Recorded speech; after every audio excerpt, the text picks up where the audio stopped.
అందుచేత అహంకారులను ఎదిరించి దీనులకు కృప అనుగ్రహించునని లేఖనం చెప్తుంది.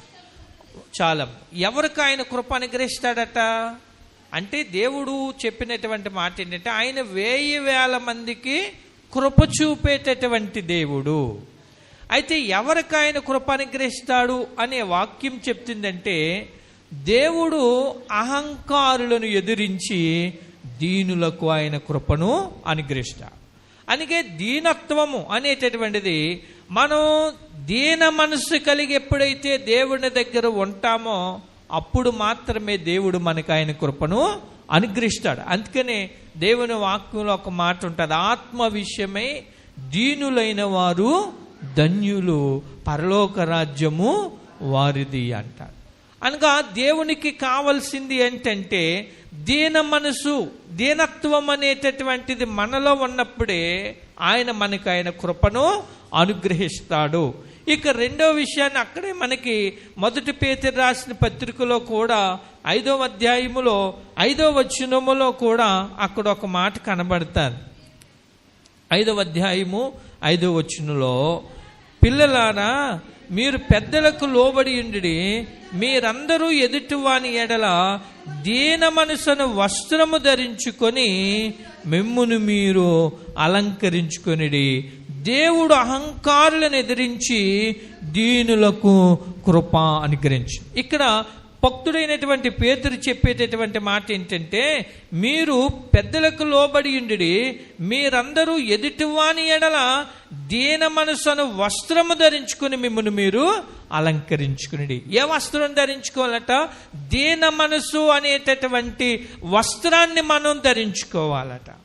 అనగా మరి యేసు ప్రభు వారిని గురించి మనం ఆలోచించగలిగితే ఆయన ఈ భూమి మీద మనకి కనపరిచినటువంటి విషయం ఏంటంటే ఆయన దీనత్వం అనేటటువంటిది ప్రపంచానికి ఆయన కనుపరిచినటువంటి దేవుడే అన్నాడు.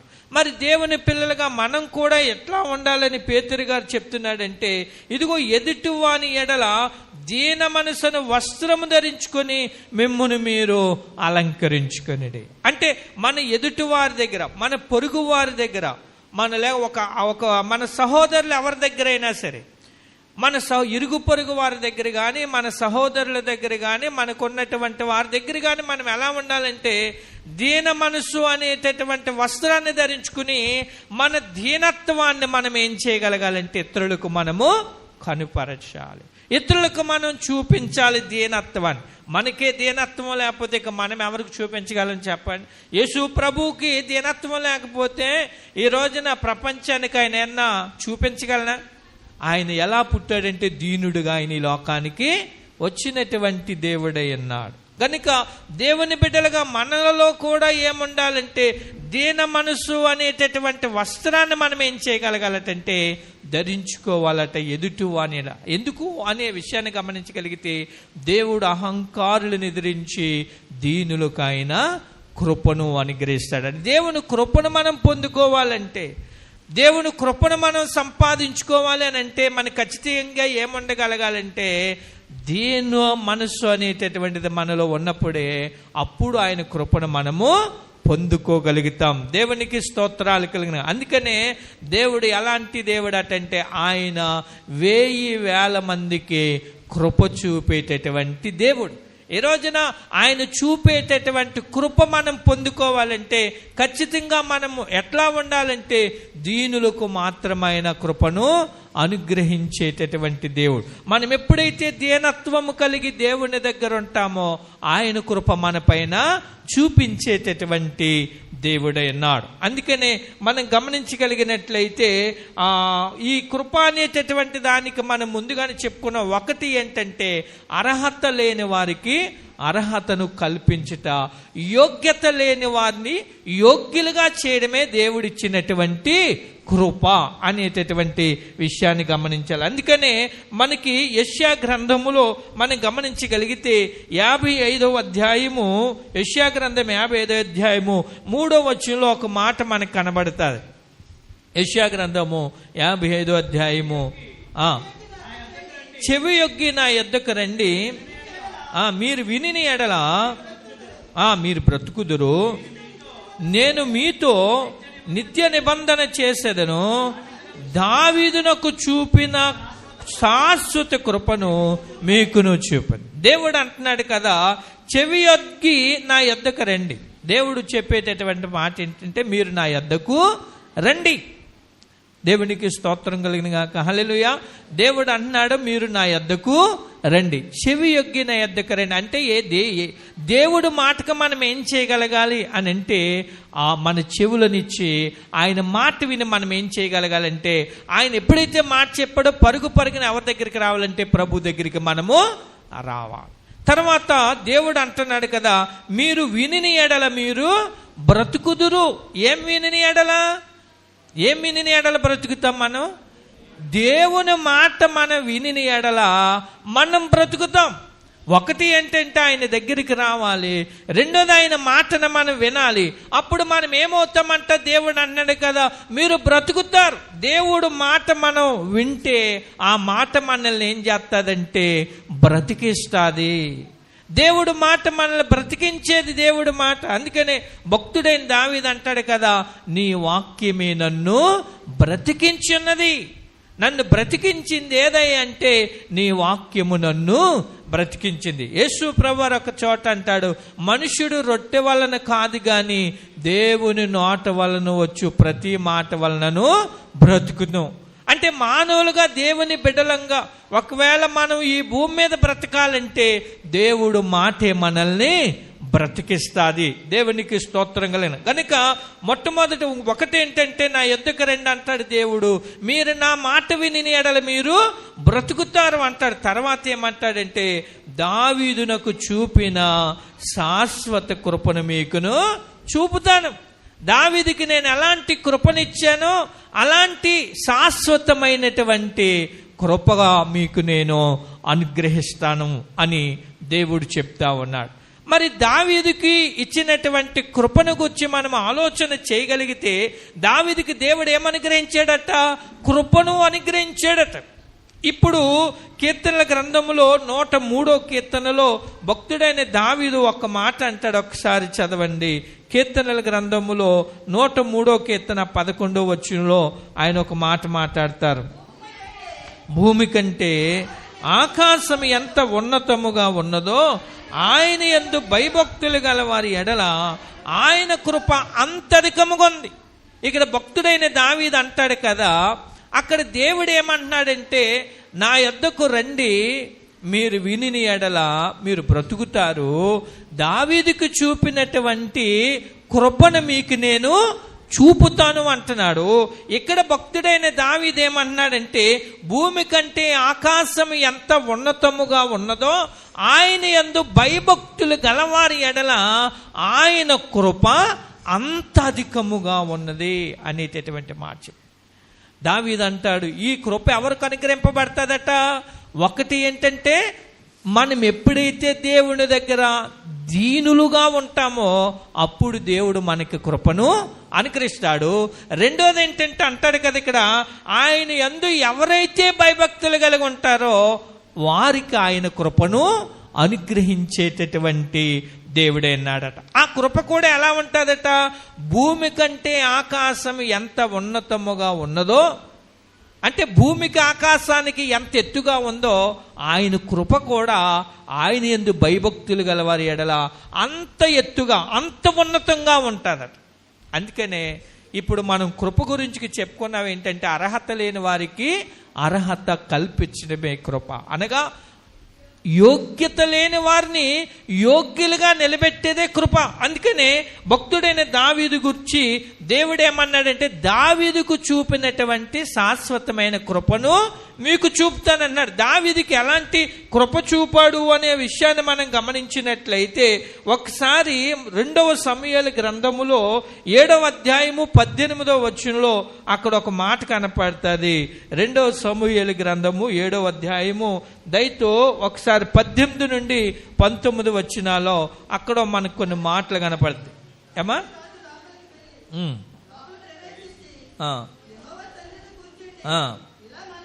ఇలాగ మనం చేసిన, నా ప్రభువా యెహోవా ఎంతగా నీవు నన్ను హెచ్చించుటకు నేనంతటి వాడు. ఇక్కడ చూడండి, దావీదు చెప్పేటటువంటి మాట ఏంటంటే, ఇదిగో దావీదు రాజు లోపల ప్రవేశించి యెహోవా సన్నిధిని కూర్చుండి. ఎక్కడ ప్రవేశించాడు దావీదు? లోపలికి ప్రవేశించంటేనే ఏమండి అమ్మ, దేవునికి స్తోత్రం, హల్లెలూయా.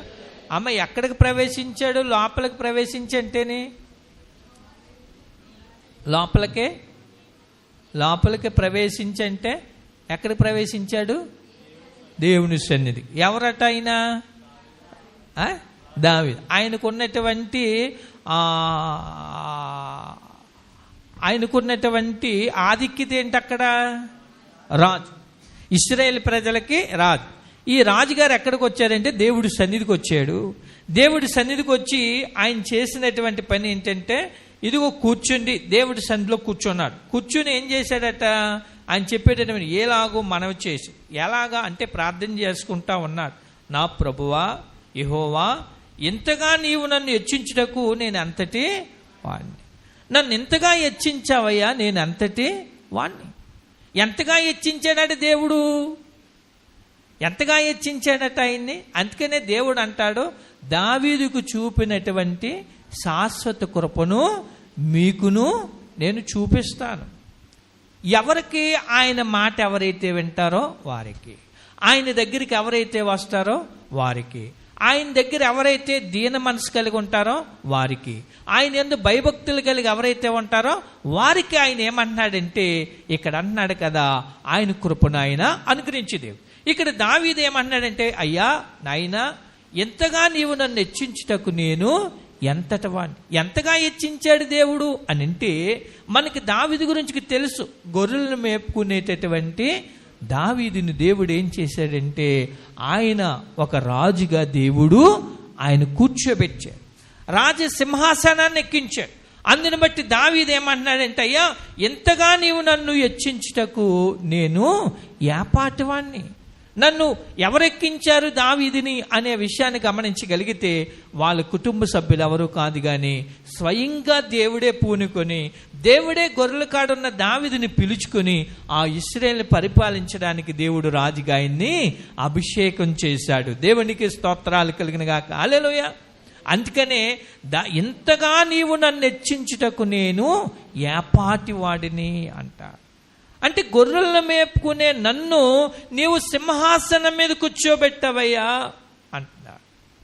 మనం అందుకనే ఇక్కడ కృప అనేటటువంటిది దేవుడు ఏమన్నాడంటే, నేను దావీదుకు చూపిన శాశ్వత కృపను మీకు చూపుతానంటున్నాడు. అంటే దావీదుకు కృప ద్వారా దావీదేమయ్యాడు? ఇదిగో ఎంతగా నేను హెచ్చించుటకు, నన్ను నీవు హెచ్చించుటకు నేను అంతటే వాడును అన్నాడు. ఎందుకని? నా పరిస్థితి ఏమో గొర్రెలు మేపుకునే పరిస్థితి. అలాంటి నన్ను నువ్వు ఎక్కడ కూర్చోబెట్టావంటే సింహాసనం మీద కూర్చోబెట్టావు. దేవుడేమన్నాడు? కృప చూపని దావీదుకు అన్నాడు. ఎందుకని? నీకు సింహాసనం మీద కూర్చునే అర్హత లేకపోయినా దావీదుకి ఆ అర్హత, యోగ్యత ఎవరిచ్చారు? దావీదుకి దేవుడిచ్చాడు. అందుకని దావీదు ఇక్కడ ఏమన్నాడంటే, ఇదిగో ఎంతగా నీవు నన్ను హెచ్చించుటకు నేను ఎంతటి వాడను. అర్హత లేని నన్ను నీవు ఆ సింహాసనం మీద కూర్చోబెట్టావు. ఎంతగా నీవు నన్ను హెచ్చించుటకు నేను ఏపాటి వాడిని. ఎందుకు అతడు హెచ్చించబడ్డాడో తెలుసా?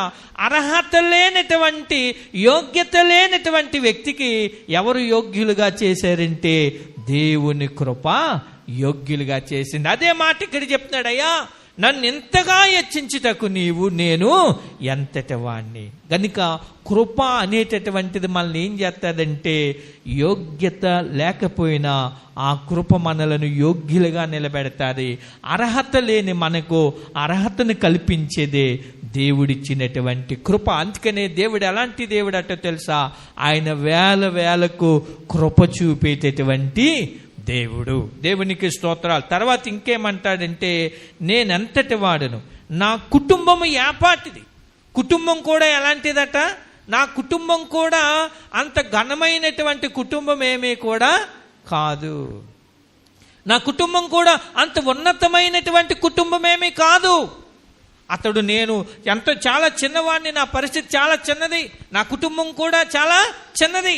అయితే ఇలాంటి చిన్న కుటుంబానికి దేవుడు ఏమనుగ్రహించాడటంటే ఇదిగో ఆయన కృపను అనుగ్రహించాడు. ఇంకా కిందనే 19 వచ్చిన అంటాడు కదా, ఎంత ఎచ్చుగా చేసినదంతయు నీ దృష్టికి కొంచెమే, మానవుల పద్ధతిని బట్టి బహుకాలము జరిగిన తరువాత నీ దాసుడనైన నా సంతానమునకు కలుగబోవు దానిని వచ్చి నీవు సెలవిచ్చున్నావు. యెహోవా నా ప్రభువా దావీదు అను నేను నీతో ఏమి చెప్పుకొందును? భక్తుడైన దావీదు అంటాడయ్యా, ఎంతగా నీవు నన్ను హెచ్చించావయ్యా, ఎంతగా నన్ను ఉన్నతమైన స్థితిలో నిలవబెట్టావయ్యా. ఇదిగో నేను ఎంతటి వాడును, నా కుటుంబం స్వల్పమైంది, నేను చాలా చిన్నవాడిని, అయినా నీవు నన్ను ఎక్కడ నిలవబెట్టావంటే సింహాసనం మీద కూర్చుండబెట్టావు. దేవునికి స్తోత్రాలు కలిగిన గాక. హల్లెలూయా. గనుక దావీదును దేవుడు ఏం చేశాడంటే అర్హత లేనటువంటి వ్యక్తికి దేవుడు అర్హతను దావీదుకి దేవుడు అనుగ్రహించాడు. ఆ కృప ద్వారా దావీదు ఏం చేయబడ్డాడంటే ఒకటి ఆయన హెచ్చించబడ్డాడు. రెండో విషయాన్ని మనం గమనించగలిగితే అదే యెషయా గ్రంథములో మనము యెషయా గ్రంథాన్ని చదవగానే 55వ అధ్యాయము అక్కడ 55వ అధ్యాయం 3వ వచనంలో మనం గమనించగలిగితే కిందన ఆయన అంటాడు కదా 4వ వచనంలో, ఇదిగో జనములకు సాక్షిగా అతన్ని నియమించి తిని జనములకు రాజుగాను అధిపతిగాను అతను నియమించింది. జనములకు ఎలా చేశాడట? ఆయన అధిపతిగా చేశాడు. అందుకనే ఒకటి హెచ్చించడం, రెండోది అధిపతిగా చేయడం, అధికారిగా చేశాడు దావీదుని దేవుడు. అందుకనే ఈ రెండు కూడా ఎవరి వల్ల దావీదుకి కలిగాయంటే దేవుడిచ్చిన కృప వల్ల కలిగాయి. అందుకని దేవుడు ఏమంటున్నాడంటే దావీదుకు చూపినటువంటి శాశ్వతమైన కృపను మీకు కూడా నేను చూపుతాను. ఎప్పుడు ఆ కృప మనకు వస్తుందంటే దేవుని మాట మనం ఎప్పుడైతే వింటామో, దేవుని యొద్దకు మనం ఎప్పుడైతే వస్తామో, దేవుని దగ్గర ఎప్పుడైతే దీన మనసు కలిగి ఉంటామో, దేవుని ఎప్పుడైతే భయభక్తులు కలిగి ఉంటామో, అప్పుడు దావీదుకు చూపిన కృప మన మీద ఆయన చూపిస్తాడు. ఆ కృప మనల్ని ఏం చేస్తాడంటే ఆ కృపే దావీదుని హెచ్చించింది, ఆ కృపే దావీదుని అధిపతిగా చేసింది. దేవునికి స్తోత్రాలు కలిగిన గాక. హల్లెలూయా. ఈ లోకంలో మనం ఎవరికి కూడా ఒకవేళ ఎన్నిక లేని వారుగా ఉండొచ్చు, యోగ్యులుగా ఉండలేకపోవచ్చు, అర్హత కలిగిన వారుగా ఉండలేకపోవచ్చు, కానీ మనం దేవుని కృపను మాత్రం సంపాదించుకుంటే దేవుడు మనల్ని ఏం చేస్తాడంటే హెచ్చింతాడు. దేవుడు మనల్ని ఏం చేస్తాడంటే తలగా చేస్తాడు, అధిపతిగా మనల్ని ఆయన చేస్తాడు. దావీదుకి అర్హత లేని వ్యక్తికి అర్హతను కల్పించేదే కృప. దేవునికి స్తోత్రాలు కలిగినగా. ఇక రెండో విషయాన్ని మనం గమనించగలిగితే ఈ కృప అనేటటువంటిది ఎట్లాగ మనకు ఉపయోగపడుతుంది అనే విషయాన్ని మనం గమనించగలిగితే ఇదిగో 2వ కొరింథీయులకు రాసిన పత్రిక 12వ అధ్యాయము 7వ వచనము నుండి 10వ వచనం వరకు కూడా అక్కడ మనకి కొన్ని విషయాలు కనపడతాయి. దయతో 2వ కొరింథీయులకు రాసిన పత్రిక 12వ అధ్యాయము 7వ వచనము నుండి అక్కడ కొన్ని విషయాలు. నాకు కలిగిన ప్రత్యక్షతలు బహు విశేషముగా ఉన్నందున నేను అత్యధికముగా హెచ్చుపోకుండు నిమిత్తము నాకు శరీరములో ఒక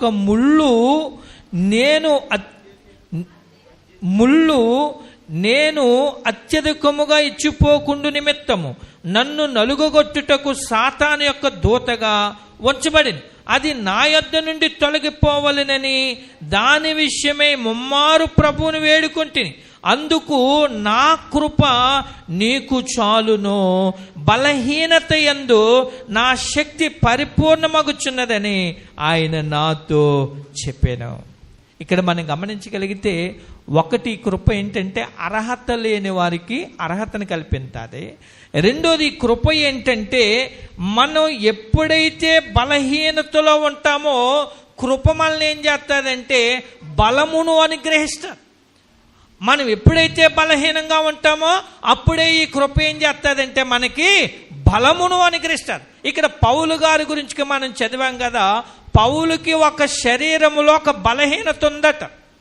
3 సార్లు దేవుణ్ణి అడిగాడట, ప్రభువా ఈ ముళ్ళును నాలో నుండి నీవు తొలగించు అని దేవుణ్ణి అడిగాడట.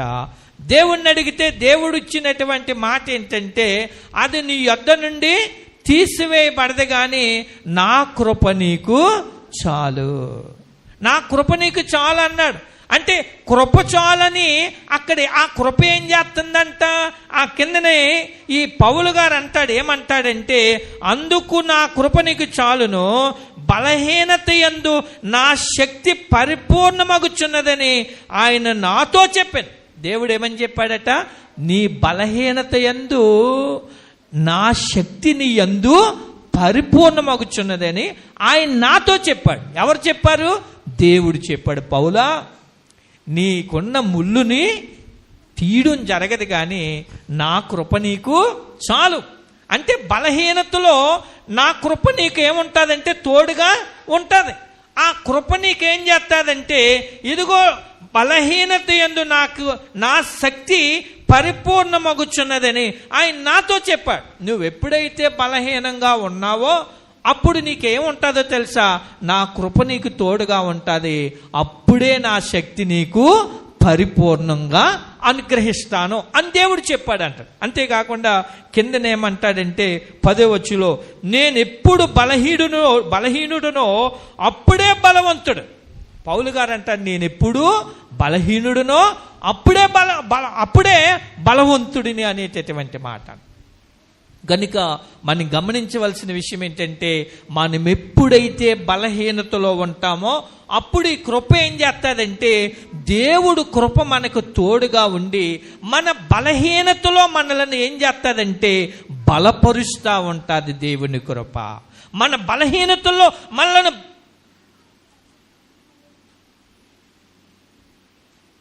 మన బలహీనతల్లో మనల్ని బలపరుస్తూ ఉంటుంది. దేవునికి స్తోత్రాలు కలిగినగా. హల్లెలూయా, హల్లెలూయా, హల్లెలూయా. దేవునికి స్తోత్రం. హల్లెలూయా, హల్లెలూయా. ఏమండి, ఎప్పుడు మనం బలహీనంగా ఉంటామో అప్పుడు మనల్ని బలపరుస్తాడు. అనగా గమనించవలసిన విషయం ఏంటంటే, మనం ఎప్పుడు బలహీనంగా ఉంటామో అప్పుడే దేవుని కృప మనకి తోడుగా ఉంటుంది. ఒకటి, అర్హత లేని మనకు అర్హతనిచ్చేది కృప. రెండోది ఏంటంటే, ఎప్పుడు బలహీనతలో ఉంటామో అప్పుడే కృప మనకు తోడుగా ఉంటుంది. ఆ కృప మనకి ఏం చేస్తుందంటే, మనం ఎప్పుడు బలహీనులమో అప్పుడు బలపరుస్తూ ఉంటుంది ఆ కృప. అందుకనే దేవుడు పౌలు గారితో చెప్పిన మాట ఏంటంటే, ఇదిగో బలహీనత యందు నా శక్తి పరిపూర్ణమగుచున్నదని ఆయన నాతో చెప్పాడు. పౌలా, నువ్వెప్పుడు బలహీనంగా ఉంటావో అప్పుడు నా శక్తి నీకు అనుగ్రహించబడుతుంది, అప్పుడే నువ్వు బలంగా ఉంటావు అంటున్నా.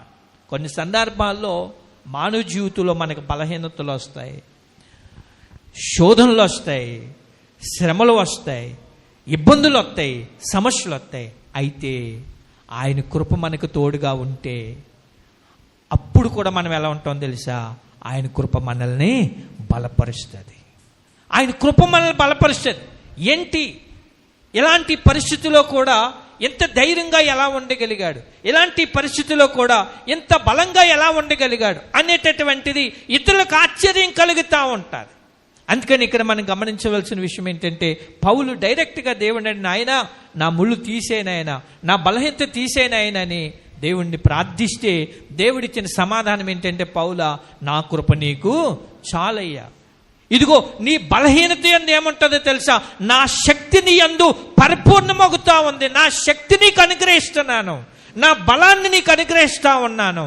కనుక నీకేమాత్రం కూడా భయము లేదు. కనుక రెండోది ఏంటంటే, మన బలహీనతలో దేవుడు కృప మనకు తోడుగా ఉంటుంది. తోడుగా ముందు మనల్ని ఏం చేస్తుందంటే, ఆ కృప మనలను బలపరుస్తూ ఉంటుంది. అంతేకాకుండా బలహీనతలో రెండోది పౌలు గారు అంటాడు కదా, ఏమన్నాడంటే ఆ 9వ వచనంలో కిందకి చదువుతాను చూడండి. కాగా క్రీస్తు శక్తి నా మీద నిలిచిండి నిమిత్తము విశేషముగా నా బలహీనత యందే బహు సంతోషముగా అతిశయపడుచున్నాను. ఎప్పుడు సంతోషపడతా ఉన్నాడట, నా బలహీనత యందే నా బలహీనత యందే బహు సంతోషముగా అతిశయపడుదును. బలహీనతలో సంతోషించడం ఏంటండి? బలహీనతలో అన్నా సంతోషం వస్తుందా? కృప ఏం చేస్తుందంటే, కృప మనం పొందుకుంటే బలహీనతలో కూడా మనకి సంతోషాన్ని దేవుడిస్తాడు. బలహీనతలో చాలా బలహీనంగా ఉంది, అయినా సరే కృపను కానీ దేవుడు కృప మనకిస్తే ఆ బలహీనతలో కూడా మనకి సంతోషమే, ఆ బలహీనతలో కూడా మనకి ఆనందమే. ఆ బలహీనతలో కూడా మన హృదయం ఎలా ఉంటుందంటే దేవుణ్ణి స్తుతిస్తూ ఉంటుంది. దేవునికి స్తోత్రం కలిగిన గాక. హల్లెలూయా. రెండోది, ఇదిగో కృప, ఆయన కృప బలహీనతలో తోడుగా ఉంటే, ఒకటి మన బలహీనతలో మనల్ని బలపరుస్తుంది. రెండుకు ఏం చేస్తుందంటే ఆ కృప, మనం ఎప్పుడు బలహీనులమో అప్పుడు మనకి సంతోషాన్ని అనుగ్రహిస్తుంది. అప్పుడే మనకి సంతోషాన్ని అనుగ్రహిస్తుంది. ఇంకా మనం గమనించగలిగితే అక్కడే ఆ 10వ వచనంలో కిందన అంటాడు కదా, నేను ఎప్పుడు బలహీనుడునో అప్పుడే బలవంతుడును గనుక క్రీస్తు నిమిత్తము నాకు కలిగిన బలహీనతలలోను, నిందలలోను, ఇబ్బందులలోను, హింసలలోను, ఉపద్రవంలోను నేను సంతోషించుచున్నాను. ఎప్పుడు సంతోషంగా ఉందంట? కృప ఎప్పుడు సంతోషింపజేస్తుందట? దేవుడి కృప ఎప్పుడు సంతోషం కలిగజేస్తుందట? ఇక్కడ అంటాడు కదా, ఇదిగో నాకు కలిగిన బలహీనతలలోను. పౌలుకి ఎన్నో బలహీనతలు ఉన్నాయి. ఏమంటే పౌలుకి ఎన్నో బలహీనతలు ఉన్నాయి. తర్వాత ఇంకా ఏమంటాడంటే నిందలలోను, ఎన్నో నిందలు ఉన్నాయి పౌలుకి. దేవునికి స్తోత్రాలు కలిగిన గాక. హల్లెలూయా, హల్లెలూయా, హల్లెలూయా. పౌలుకి ఎన్నో నిందలు. ఒకవేళ కొన్నిసార్లు మనకి నిందలు వచ్చినా మనం భయపడవలసిన పని లేదు. కొన్నిసార్లు మనకు బలహీనతలు వచ్చినా మనం భయపడవలసిన పని లేదు. అయ్యో నాకే వచ్చింది బలహీనత అనుకోవడానికి వీలేదు. పౌలుకే వచ్చింది. ఏమంటే పౌలుకే వచ్చింది. కానీ దేవుడిని అడిగితే దేవుడు ఏమన్నాడు? నా కృప చాలు పౌలా. నేను ఈ వాక్యాన్ని ధ్యానించేటప్పుడు కూడా ఎవరికుండే వాళ్ళకు ఉంటాయి కదా, నాకుంటే కదా, ఏటి నాయన ఇలాంటి పరిస్థితులు అని ఆలోచన వస్తూ ఉంటుంది. వస్తూ ఉంటే అప్పుడు దేవుడు పౌలుకే ఉంది, ఇంక నేనంత ఆఫ్టరాల్ పౌలుకే ఉంది, ఇంక పౌలుకే ఉంది, మనం ఎంత చెప్పండి. ఇంకా అంత భక్తుడికే అంత ముళ్ళు పెడితే దేవుడు మనం ఎంతండి ఇంకా? ఏంటి చెప్పండి. పౌలు చేతికి తగిన ఇలాంటి వస్త్రం ఎవడన్నా దెయ్యం పట్టుకున్నామని ఇలాగ అంటుకుంటాడు, బాగుపడిపోయాడు. తర్వాత ఎవడన్నా రోగి ఉన్నాడు అనుకోండి, పౌలు ఇలా పట్టుకున్న వస్త్రం ఆ రోగి ముట్టుకుంటాడు, బాగుపడిపోయాడు. ఐతిక అనేటటువంటి యవనస్తుడు పౌలు ప్రసంగం చేస్తుంటే కిటికీలోంచి పడిపోతే అక్కడ ఏమని ఉంటుందంటే చనిపోయినని ఉంటుంది. పౌలు వెళ్ళి ఏం చేశాడంటే ఎలా పట్టుకుని అతుకోగానే ఆ కుర్రడు బాగుపడి బతికిపోతాడు. అంతటి శక్తి కలిగిన దేవుడు పౌలుకి అంత ఆ ప్రభావాన్ని, అంత శక్తినిస్తే, మరి ఆయన ద్వారా అన్నద్భుతాలు దేవుడు చేయించుకుంటే ఈయనకెందుకు ముళ్ళు? ఎందుకెట్టాడటో తెలుసా? మనం చదివిన వాక్యంలోనే పౌలు గారు ఏమంటాడంటే 7వ వచనంలో, నాకు కలిగిన ప్రత్యక్షతలు బహు విశేషముగా ఉన్నందున నేను అత్యధికముగా ఎచ్చుపోకుండా నిమిత్తం. ఏంటి ఇంక నన్ను అడ్డుకునేవాడు, నన్ను ఆపేవాడు నాకు ఇంక తిరిగిలేదు అనేటటువంటిది నాలో వచ్చేస్తుందని దేవుడు ఏం చేశాడట? వేసాడట కళ్ళు. గుర్రానికి కళ్ళు వేయకపోతే ఎవడన్నా ఆపగలడా? ఎవడన్నా కంట్రోల్ చేయగలడా? పౌలుకు కూడా, ఎందుకంటే అంత అద్భుతమైనటువంటి దేవుడు ప్రత్యక్షతనిచ్చాడు, అంత అద్భుతమైనటువంటి దేవుని శక్తినిచ్చాడు. ఆయన ద్వారా అద్భుతాలు దేవుడు జరిగించుకున్నాడు, ఆయన ద్వారా ఆశ్చర్యకార్యాలు దేవుడు జరిగించుకున్నాడు. కానీ ఆయనకి ఏం వేసాడంటే ఒక కళ్ళు వేసాడు. ఎందుకని? నా అంతటి గొప్పవాడు లేడు అనేది నాలో వచ్చేస్తుంది అని. ఇక్కడ మనం ఇంకా అలాంటి ఆయనకే ముళ్ళుంటే, ఆయనతో పోల్చుకుంటే ఇంక మనం ఎంతండి? పౌలు గారితో పోల్చుకుంటే మనం ఏపాటివారు? పౌలు గారు ఇచ్చిన ఒక గొప్ప స్టేట్మెంట్ ఏంటో తెలుసా? నేను క్రీస్తుని పోలి నడుచుకొంచున్నాను, మీరు నన్ను పోలి నడుచు. బైబిల్ గ్రంథంలో, పరిశుద్ధ గ్రంథంలో ఉన్న భక్తులందరినీ, ఉన్న భక్తులు, ఏ భక్తుడు చేయలేని సవాళ్ళు ఎవరిచ్చారో తెలుసా? ఒక అపోస్తులుడైన పౌలు గారు ఇచ్చాడు. నేను క్రీస్తుని పోలి నడుచుకున్నాను, మీరు నన్ను పోలి నడుచుకోండి అనే సవాల్తో కూడిన సవాల్ ఎవరు చేశారంటే ఒక పరిశుద్ధ గ్రంథంలో పౌలు తప్పిక ఎవరు కూడా చేయలేకపోయారు. అంతటి సవాల్. అలాంటి వ్యక్తికి ఏముందట? ముళ్ళుందంట. అలాంటి వ్యక్తికి బలహీనత ఉందంట. ఇంకేమంటాడంటే, ఇదిగో బలహీనతలలోను నిందలున్నాయి, నిందలు వస్తాయి. నిందలు వచ్చినప్పుడు మనం ఏం చేయకూడదు? పౌలుకే వచ్చే మనమెంత ఇంకా? అవునే కదండి, పౌలుకే వచ్చే బలహీనతలు మనమెంత ఇంకా? తర్వాత ఇంకేమంటాడంటే, ఇబ్బందుల్లోనూ ఏమన్నాడు పౌలుకి? కొన్నిసార్లు మనకి ఏమనిపిస్తుందంటే, ఏటో ఇబ్బందులన్నీ నాకే వస్తాయని అనిపించదా? అనిపించదా? ఎవరికన్నా, నాకన్నా మీకన్నా మనకే ఏంటి అన్ని ఇబ్బందులు నాకే వస్తున్నాయి ఏంటి అనుకుంటాం. కొన్ని సందర్భాల్లో పౌలు జీవితంలో కూడా చెప్పే మాట ఏంటంటే, ఏమన్నాయట? ఇబ్బందులు ఉన్నాయి, ఎన్నో ఇబ్బందులు. తర్వాత ఇంకేమంటాడంటే, హింసలలోను హింసలట. అంటే ఒక పక్కనేమో బలహీనతలు ఉన్నాయి, ఒక పక్కనేమో నిందలు ఉన్నాయి, ఒక పక్కన ఇబ్బందులు ఉన్నాయి, మరో పక్క ఏమున్నాయి? హింసలో. అంటే వీటిల్లో కూడా ఆయన దేవుడు పని నిమిత్తము ఆయన హింసించేటటువంటి వారు. ఇలాంటి పరిస్థితులు ఇంకా ఉపద్రవముల్లోనూ నేను సంతోషంతో ఉన్నాను. ఎప్పుడు సంతోషమాట? సంతోషం ఎప్పుడంటే చెప్పండి ఆయన? బలహీనతల్లో సంతోషమట, నిందల్లో సంతోషమట, ఇబ్బందుల్లో సంతోషమట, హింసల్లో సంతోషమట, ఉపద్రవాల్లో సంతోషమట. దేవునికి స్తోత్రం. అందుకనే కృప మనకి ఏమనుగ్రహిస్తాదంటే, ఇబ్బందులో కూడా మనకి సంతోషాన్ని కలిగిస్తుంది. కృప మనకి ఏం చేస్తుందంటే, బలహీనతల్లో కూడా మనకి సంతోషాన్ని కలిగిస్తుంది.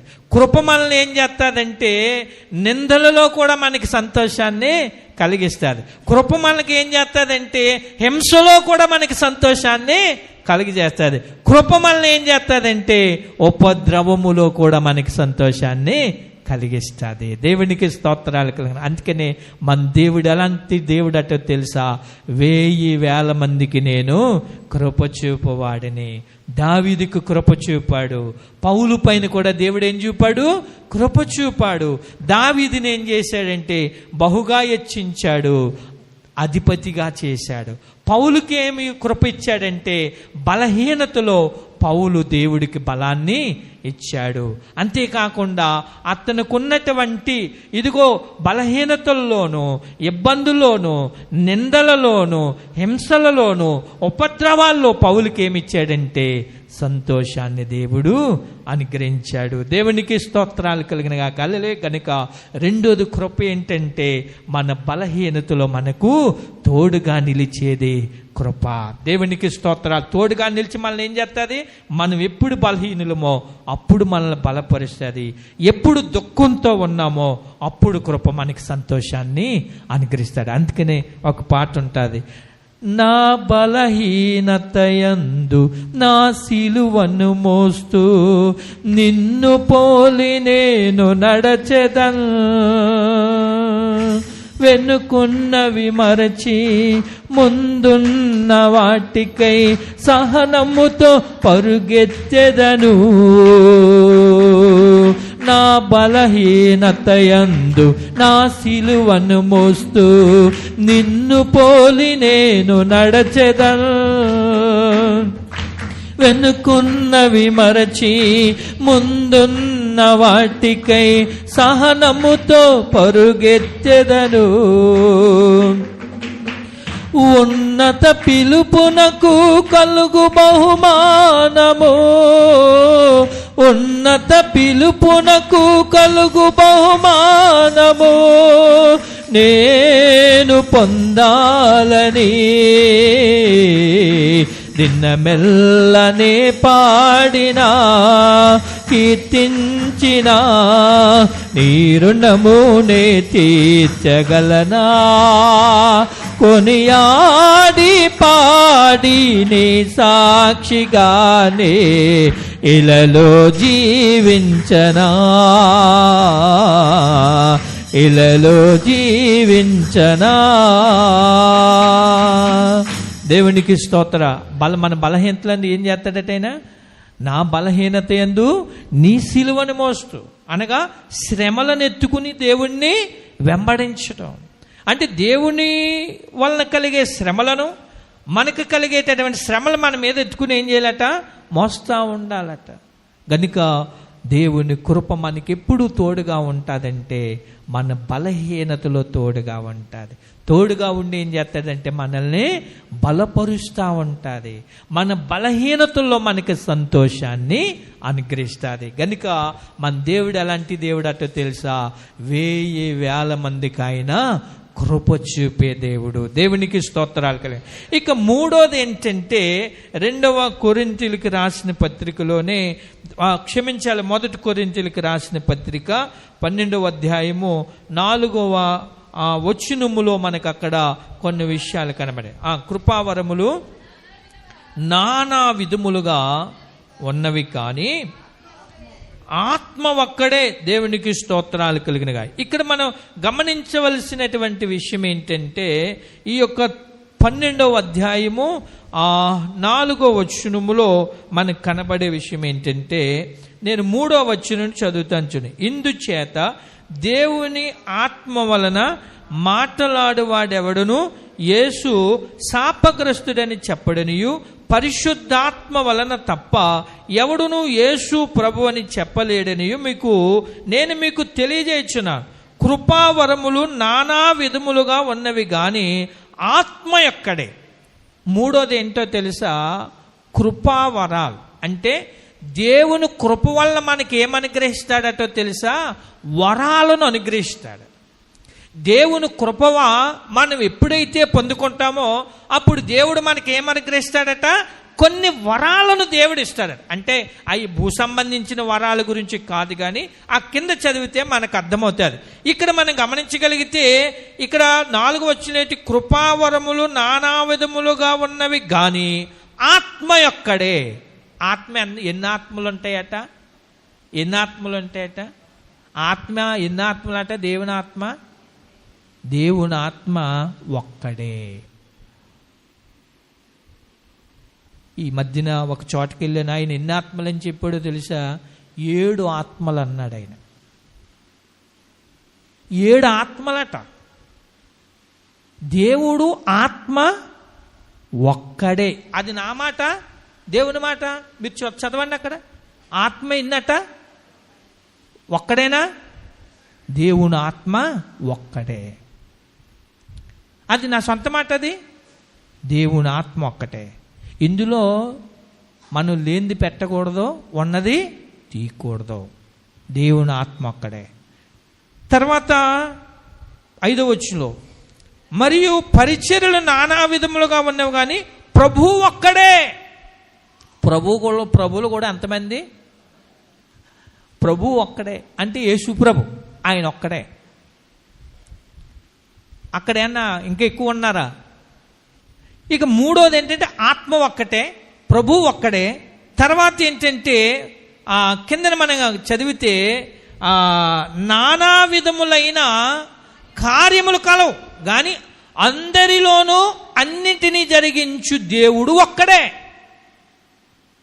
మీకు అర్థమైందా?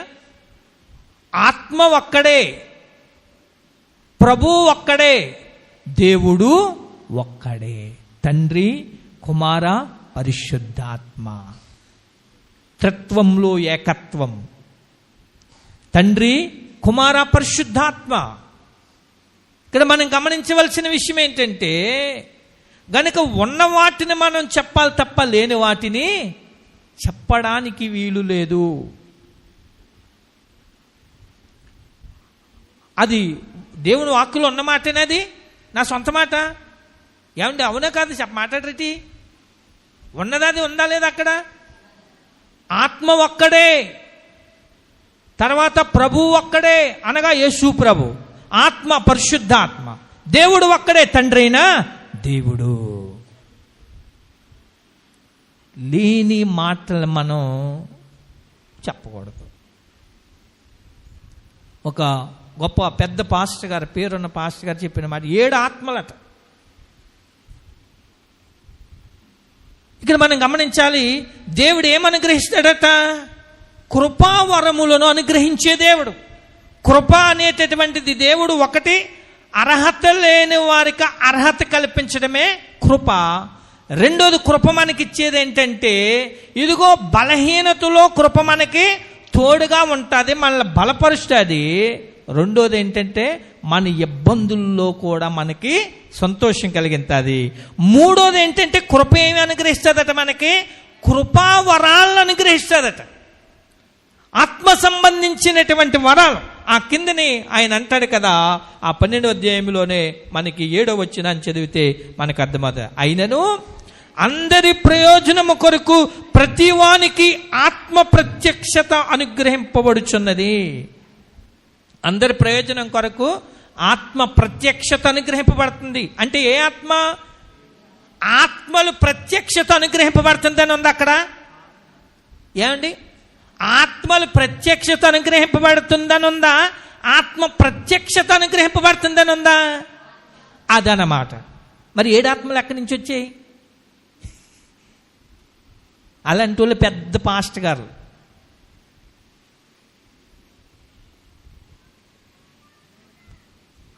ఎక్కడన్నా సరే యేసుప్రభు మీదకి ఏమొచ్చా? వాళ్ళింది 7 ఆత్మలు వచ్చి ఒక ఆత్మ వచ్చిందా? యోహాను మీద ఏం పొందుకున్నాడు? పరిశుద్ధాత్మతో, ఒక ఆత్మతోనే నింపబడ్డాడు. ఇలాంటి లేనిపోయిన మాటలు చెప్పి ఇటువంటి వారు వాళ్ళ పెద్ద పెద్ద పాస్టర్ గారు, పెద్ద పెద్ద బిషప్ల వాళ్ళు. అంటే నేను విమర్శిస్తున్నానని కాదు, లేని మాటలు మనం చెప్పి ఎదుటి వారిని తృణీకరించకూడదు. కనుక మూడోది ఏంటంటే, అంటే నేను ఎందుకు చెప్తున్నానంటే, ఇది నేను రాత్రి దేవుడు ఆ వాక్యాన్ని ధ్యానిస్తుంటే దేవుడు చూపించాడు ఈ విషయాన్ని. కృపావరాలు దేవుడు అనుగ్రహిస్తాడట. ఈ కృపావరాలు మనం పొందుకోవడానికి ఏంటి? 7వ వచనం చదివారు. అయినను అందరి ప్రయోజనము కొరకు ప్రతివానికి, ఎవరికట? ప్రతివానికిని, ఒక్కళ్ళకే కాదు. ఏమండి? ఎవరికట? ప్రతివానికిని. అందుకనే అంత్య దినములు యందు మనుష్యులందరి మీద ఆత్మను కుమ్మరించరు. అవునా కాదా? ఒకసారి మీరు అపోస్తుల కార్యాల గ్రంథము 2వ అధ్యాయంలోనికి రండి. అపోస్తుల కార్యాల గ్రంథము 2వ అధ్యాయంలోనికి వచ్చినట్లయితే ఒకసారి మీరు 17వ వచనాన్ని చదవండి. అంత్య దినములు యందు నేను మనుష్యులందరి మీద నా ఆత్మను కుమ్మరించదు. ఎవరి మీద కుమ్మరిస్తాడట? కొందరి మీదనా, అందరి మీదనా? మనుష్యులందరి మీద కూడా నా ఆత్మను కుమ్మరిస్తాడు. మనుషులందరి మీద నా ఆత్మను కుమ్మరిస్తాడు. ఇక్కడేమంటున్నాడు? మనం 1 కొరింథీయులకు రాసిన పత్రిక 12వ అధ్యాయం 7వ వచనంలో అయినను అందరి ప్రయోజనము కొరకు ప్రతివానికి ఆత్మ ప్రత్యక్షత అనుగ్రహింపబడుతుంది. ప్రతి వానికి కూడా, అందరికీ. ప్రతి వానికి అంటే ఏంటంటే అందరైనా, కొందరు అనాలి మనం. ప్రతి వానికి. ఎందుకట? ప్రతి వానికి ఆత్మ ప్రత్యక్ష అనుగ్రహింపబడుతుంది. ఎందుకట? పైన ఉంది, అందరి ప్రయోజనము కొరకు. మనం ప్రయోజనం పొందాలి, దేవుడి ద్వారా మనం ప్రతిఫలం పొందాలంటే మనం దేవుడు ఏమనుగ్రహిస్తున్నాడట? అందరికీ కూడా పరిశుద్ధాత్మను ఆయన అనుగ్రహించాడు. అందరికి అనుగ్రహించాడు పరిశుద్ధాత్మను. కొందరికే కాదు, అందరికీ ఆయన ఇచ్చేశాడు. కానీ మనం ఏం చేయాలి? దాన్ని తీసుకోవాలి. మన పిల్లలకి, బాబు బీరువాలో నేను 100 రూపాయలు పెట్టాను అంటాం, అందులో పలానా చోట పెట్టామరా అంటాం. కానీ ఆడేం చేయాలి? ఆ బీరువాలో ఉన్న దాన్ని వాడు తీసుకోవాలి. అప్పుడే వాడి చేతిలోనికి వస్తుంది, వాడు సొంతమవుతుంది. దేవుడు ఎప్పుడో ఇచ్చేశాడు అందరికీ కూడా పరిశుద్ధాత్మను, ఆయన ఎప్పుడో అనుగ్రహించేశాడు. కానీ దాన్ని సంపాదించుకోవాల్సిన పని ఎవరిదో తెలుసా? దాన్ని తెచ్చుకొని సంపాదించుకోవాల్సిన బాధ్యత మందది. అందరి ప్రయోజనము కొరకు కూడా ఆయన ఏమిచ్చాడంటే పరిశుద్ధాత్మను ఆయన అనుగ్రహించాడు. ఎందుకట? కృపావరాల్లో అక్కడ చెప్తున్నాడు చూడండి. కృపావరాల్లో అక్కడ 8వ వచనం నుండి ప్రారంభించాడు. ఎలాగనగా ఒకనికి ఆత్మ మూలముగా బుద్ధివాక్యమును. కృపావరాలు ఏ వాక్యం ఇచ్చాడట? బుద్ధివాక్యాన్ని. 9 రకాలైన కృపావరాలు ఇక్కడ దేవుడిచ్చాడు. బుద్ధివాక్యాన్ని దేవుడిచ్చాడట. మొట్టమొదటిది ఏంటంటే కృపావరాల్లో బుద్ధివాక్యాన్ని దేవుడిచ్చాడు. ఈనాడు దేవుని పిల్లలుగా, దేవుని బిడ్డలుగా మనందరం కూడా ఈ కృపావరాలను మనము సంపాదించుకునే వారిగా ఉండాలి. అందుకనే మొట్టమొదటి ఇంతట కృపావరాల్లో ఇదిగో ఆత్మ మూలముగా బుద్ధి వాక్యమును అనేటటువంటి మాట. అంటే ఒకరికి ఏమనుగ్రహించాడట? మొట్టమొదటి ఏంటంటే ఆత్మ మూలముగా బుద్ధి వాక్యాన్ని దేవుడు మనకి, అదొక వరం. అంటే కొంతమందికి దేవుడు ఏమనుగ్రహించాడు? వాక్యాన్ని అనుగ్రహించాడు. ఇక రెండో విషయాన్ని, రెండో కృపావరాన్ని మనం గమనించగలిగితే, మరి ఒకనికి ఆ ఆత్మను అనుసరించి జ్ఞానవాక్యమును. మరొకరికి ఏమిచ్చాడట? ఆయన జ్ఞానవాక్యాన్ని ఇచ్చాడట. ఇది రెండవ కృపావరం. వీటిని మనం ఏం చేయాలి తెలుసా? సంపాదించుకోవాలి.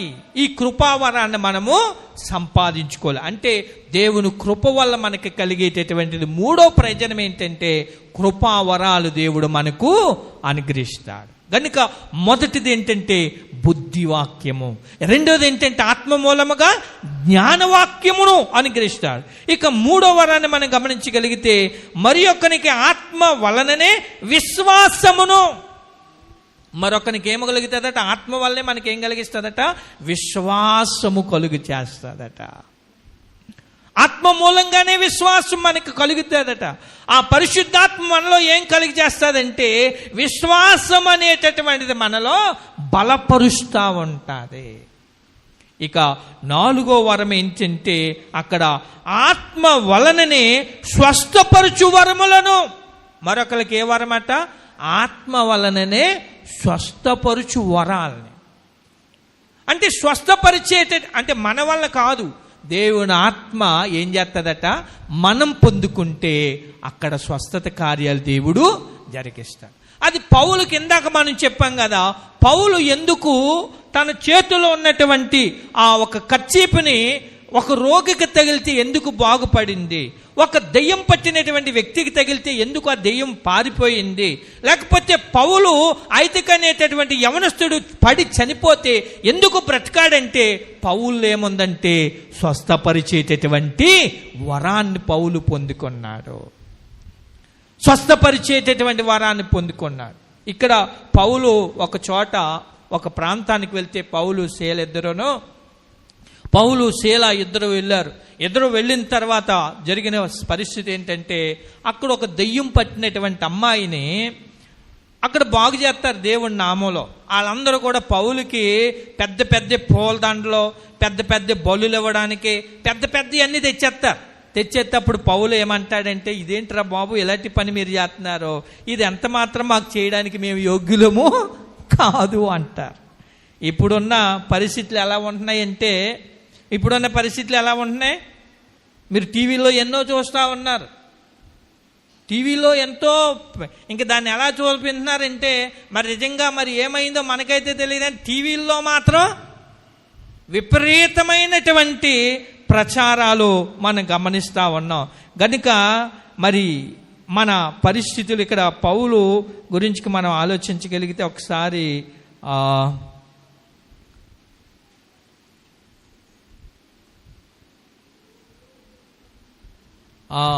14వ అధ్యాయము ఒకసారి మీరు అపోస్తుల కార్యాల గ్రంథము 14వ అధ్యాయములో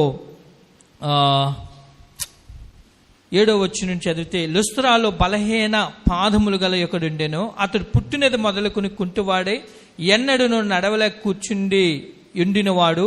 అతడు పౌలు మాటలాడుట వినెను. పౌలు అతని వైపు తేరి చూచి స్వస్థత పొందుటకు అతనికి విశ్వాసం ఉండెనని గ్రహించి, నీ పాదములు మోపి సరిగా నిలువమని బిగ్గరగా చెప్పినప్పుడు అతడు గంతులు వేసి నడవసాగెను. జన సమూహములు పౌలు చేసిన దాన్ని చూచి లుకోనియా భాషలో దేవతలు మనుష్య రూపము తాల్చి మన ఎద్దుకు దిగి వచ్చి ఉన్నారని కేకలు వేసి, బర్నబాకు ద్విపతి అనియు, పౌలు ముఖ్య ప్రసంగి అయినందున అతనికి హెర్మే అనియు పేరు పేరు పెట్టిరి. పట్టణమునకు ఎదురుగా ఉన్న ద్విపతి యొక్క పూజారి ఎడ్లను పూలదండలను ద్వారముల యొద్దకు తీసుకొని వచ్చి జనసమూహముతో కలిసి బలి అర్పింపవలని ఉండెను. అపోస్తలుడైన పౌలు బర్నబాయు పౌలును ఈ సంగతి విని తమ వస్త్రములు చింపుకొని సమూహములోనికి చొరబడి, అయ్యలారా, మీరెందుకు ఇలాగూ చేయుచున్నారు? మేము కూడా మీ స్వభావం వంటి స్వభావము గల నరులమే. మీరు ఈ వ్యర్థమైన వాటిని విడిచిపెట్టి ఆకాశమును, భూమిని, సముద్రమును, వాటిలో ఉండు సమస్తమును సృజించిన జీవము గల దేవుని వైపు తిరిగి వల్లని మీకు సువార్త ప్రకటించు. కొద్దిగా స్పీడ్గా చదివేశాను. మీకు ఏమన్నా అర్థమైందో లేదో నాకైతే తెలియదు.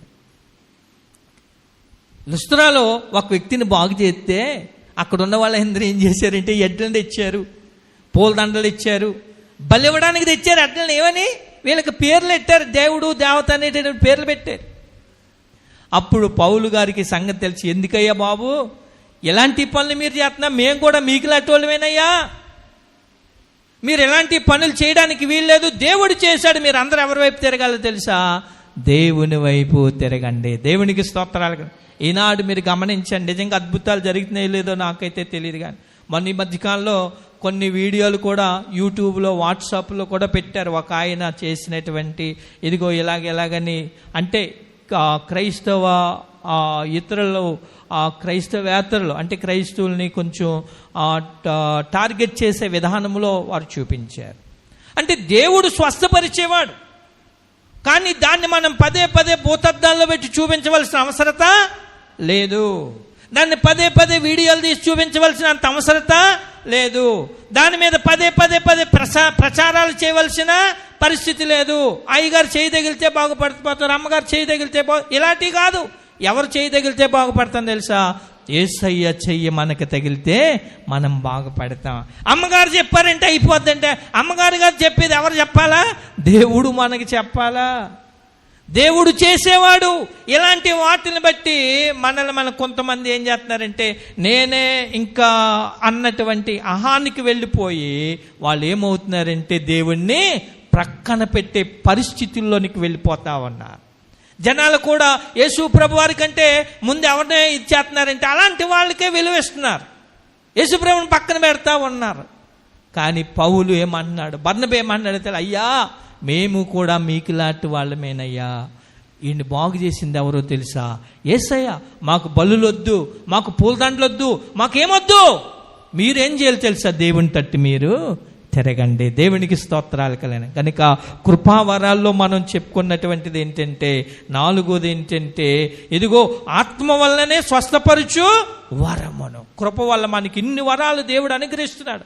1 బుద్ధివాక్యాన్ని, 2 జ్ఞానవాక్యాన్ని, 3వది ఏంటంటే విశ్వాసాన్ని, 4వది ఏంటంటే స్వస్థపరిచే వరాన్ని, 5వది ఏంటంటే మరి ఒకనికి అద్భుత కార్యములను చేయు శక్తియు. 5వది ఏంటంటే అద్భుతాలు చేసే శక్తి. మోషే వెళ్ళాడు. మోషే, నువ్వు ఐగుప్తు దేశానికి వెళ్ళవయ్యి అంటే దేవుడు మోషే ద్వారా ఏ కార్యాలు చేయించుకున్నాడు? అక్కడ ఏం చేశాడు? ఫరో దేవుడు ప్రజలను పంపించమన్నాడంటే నేను పంపించననేవాడు. అప్పుడు దేవుడు అంటాడు, ఏమంటాడు తెలుసా? మోషే, నువ్వేం చేస్తావో తెలుసా? ఇదిగో ఈ ధూళిని పేలగునుగాక అన్నాడు. వెంటనే ఆ ధూళంతా ఏమైపోయిందంటే పేలులాగా మారిపోయి.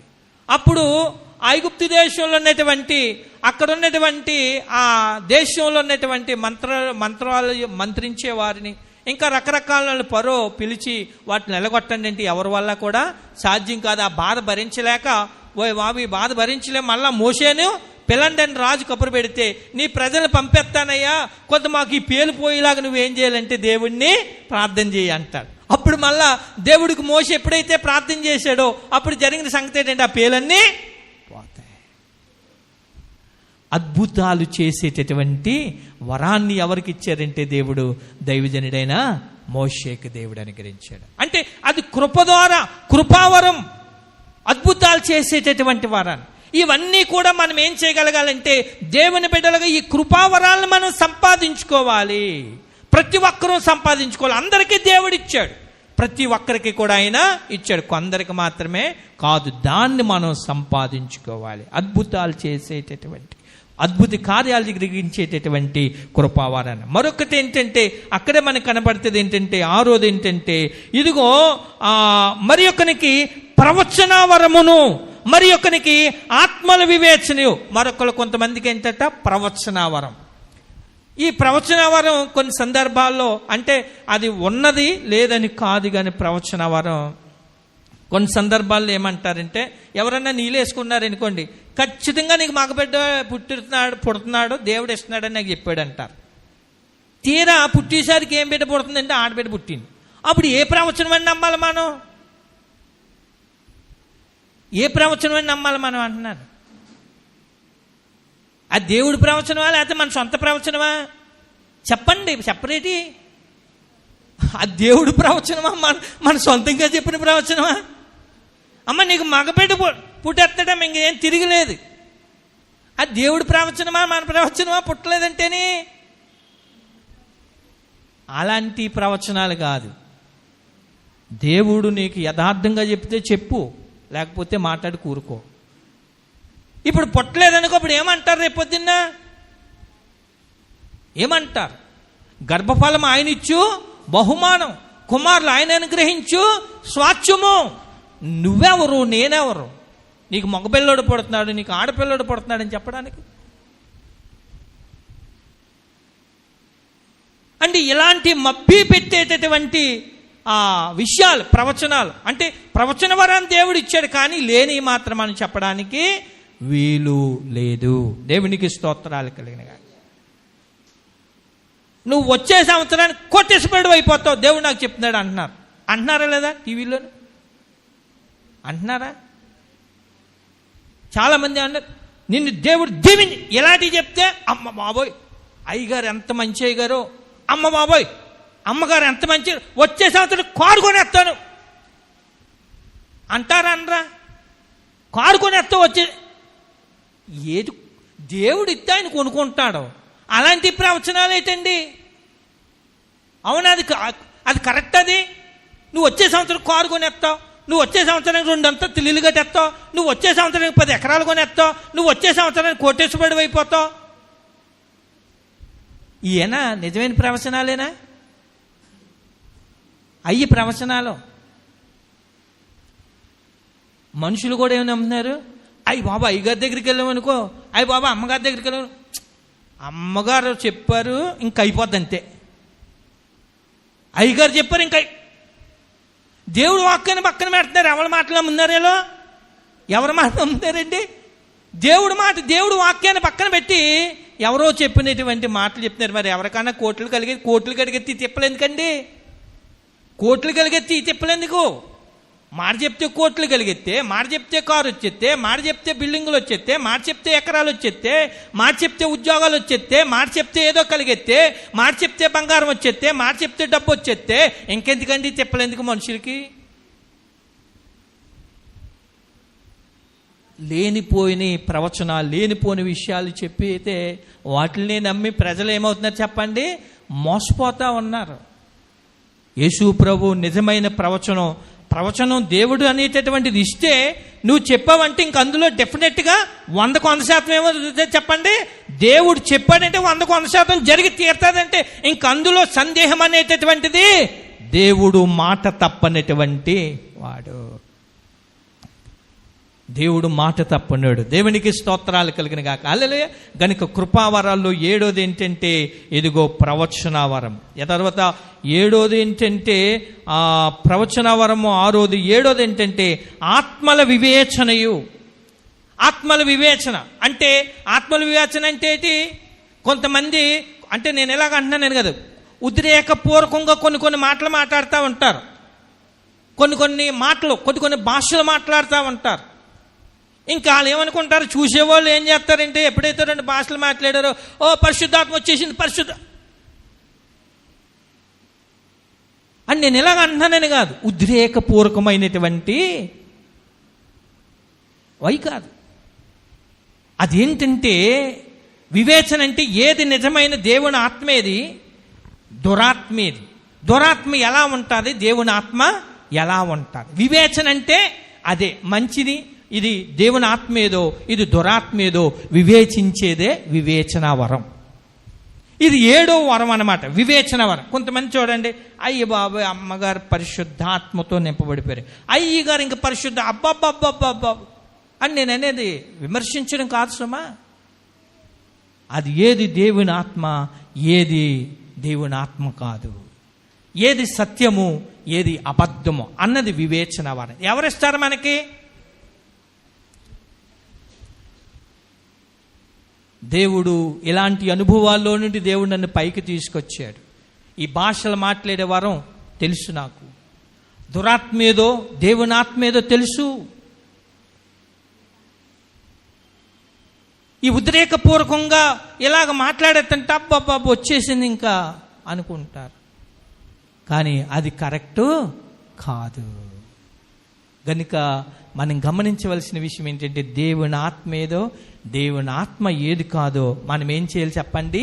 వివేచించేదే ఈ యొక్క వివేచన వరం. దేవునికి స్తోత్రాలు కలిగిన తర్వాత ఏంటో తెలుసా?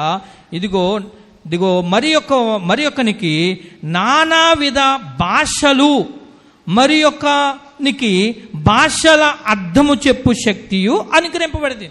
మరొకరికి ఏమిస్తాడంటే కొంతమందికి ఏమో భాషల వరాన్ని దేవుడు ఇస్తాడు. తర్వాత మరొక వరం ఏంటో తెలుసా? ఆ భాషలకు అర్థము చెప్పేటటువంటి వరం. ఆ భాషలకు కూడా ఏం చెప్పాలట? అర్థం భాషలు మాట్లాడడం మంచిదే, ఆ భాషకు అర్థం చెప్పేటటువంటి వరాన్ని కూడా ఇస్తాడు. ఇలాగా ఈ 9 వరాలు కూడా ఎవరు అనుగ్రహిస్తాడట? కృప వల్ల మాత్రమే ఈ 9 వరాలు మనకి దేవుడు అనుగ్రహిస్తాడు. ఈ మనందరం సంపాదించుకోవాలి. దేవుడు మనందరికి ఇచ్చాడు. మొదటిది ఏంటంటే ఇదిగో బుద్ధి వాక్యమును, రెండోది ఏంటంటే జ్ఞానవాక్యమును, మూడోది ఏంటంటే విశ్వాసమును, నాలుగోది ఏంటంటే ఇదిగో స్వస్థపరచు వరమును, ఐదోది ఏంటంటే అద్భుత కార్యములు చేయ శక్తి, ఆరోది ఏంటంటే ప్రవచన వరం, ఏడోది ఏంటంటే వివేచన వరం, ఎనిమిదోది ఏంటంటే భాషల వరం, తొమ్మిదోది ఏంటంటే భాషలకు అర్థము చెప్పేటటువంటి వరాలు. ఈ 9 వరాలు దేని ద్వారా కలిగితేట మనకి? కృపావరాలు. కృప ద్వారానే ఈ వరాలు మనకి అనుగ్రహం. దేవుని కృప వల్ల మనకు కలిగితే గనుక ఈ 3 విషయాలు. అందుకనే ఆయన ఎలాంటి దేవుడట? 1000 మందికి కృప చూపు దేవుడు. ఒకటి, కృప వల్ల మనకి ఏం కలుగుతుందంటే అర్హత లేని మనలను అర్హతను యోగ్యతను దేవుడు కలిగించేదే కృప. ఆ కృప వల్ల దావీదుని దేవుడు ఏం చేశాడంటే హెచ్చించాడు. ఆ కృప వల్ల దావీదుని దేవుడు ఏం చేశాడంటే అధిపతిగా చేశాడు. రెండోది ఏంటంటే కృప మన బలహీనతల్లో తోడుగా ఉంటుంది. మనం ఎప్పుడు బలహీనులమో అప్పుడు మనల్ని బలపరిచేది కృప. రెండోది మన ఇబ్బందుల్లోనూ మన బలహీనతల్లోనూ మన హింసల్లోనూ మనకు కలిగినటువంటి ఉపద్రవాల్లో ఈ కృప ఏం చేస్తుందో తెలుసా? మనకి సంతోషాన్ని కలిగి చేస్తుంది కృప. మూడోది ఏంటంటే కృపావరాలు మనకి దేవుడు అనుగ్రహిస్తాడు. కృపావరాలు 9 వరాలు. ఇదిగో బుద్ధివాక్యాన్ని, జ్ఞానవాక్యాన్ని, విశ్వాసాన్ని, అంతేకాకుండా స్వస్థపరచు వరాన్ని, అద్భుతాలు చేసే వరాన్ని, వివేచన వరాన్ని, ప్రవచన వరాన్ని, భాషలు మాట్లాడే వరాన్ని, అంతేకాకుండా భాషలకు అర్థం చెప్పే వరాలు కూడా కృప వల్లే దేవుడు మనకు అనుగ్రహిస్తాడు. కనుక అందుకని ఈ రోజున మనందరం కూడా చేయవలసిన పని ఏంటంటే, ప్రభువా నీ కృప నా పైన నా కుటుంబం మీద ఉంచి మమ్మల్ని మీరు దావీదు వలె ఆశీర్వదించండి, పౌలు వలె మీరు మమ్మల్ని బలపరచండి, నీ కృపా వరాలతో నన్ను, నా బిడ్డల్ని, నా కుటుంబాన్ని నింపుదావని దేవుణ్ణి మనం వేడుకోవాలి. అటువంటి కృప పరిశుద్ధాత్మ దేవుడు మనందరికీ దయచేయనుగాక. ఆమేన్. తలలు వంచుకుందాం, ప్రార్థన చేసుకుందాం. మహాపరిశుద్ధుడా, మహోన్నతుడా, కృపా సత్య సంపూర్ణుడా, గొప్ప దేవుడా, ఘనమైన దేవా, నీకు వందనాలు దేవా. నీకేనాయన మేము స్తుతులు స్తోత్రాలు వందనాలు చెల్లించుకుంటా ఉన్నాం నాయన. కేవలం నీ ఉచితమైన కృప, నీ కనికరాన్ని బట్టి నాయన, నీ దయని బట్టి నాయన మరి ఇదిగో నాయన నీ 1000 మందికి కృప చూపే దేవుడవయ్యా. దావీదుకు చూపిన కృప, పౌలుకు చూపిన కృప, నీ కృపావరాలు తండ్రి ఈరోజు ఈ మాటలు విన్న మా అందరిపైన మెండుగా దయచేసి నీ కృపావరాలతో నింపి నడిపించి మమ్మల్ని దీవించి ఆశీర్వదించి మహిమ ఘనత ప్రభావాలు మీరే పొందమని యేసు నామములో వేడుకుంటున్నాము తండ్రి, ఆమేన్.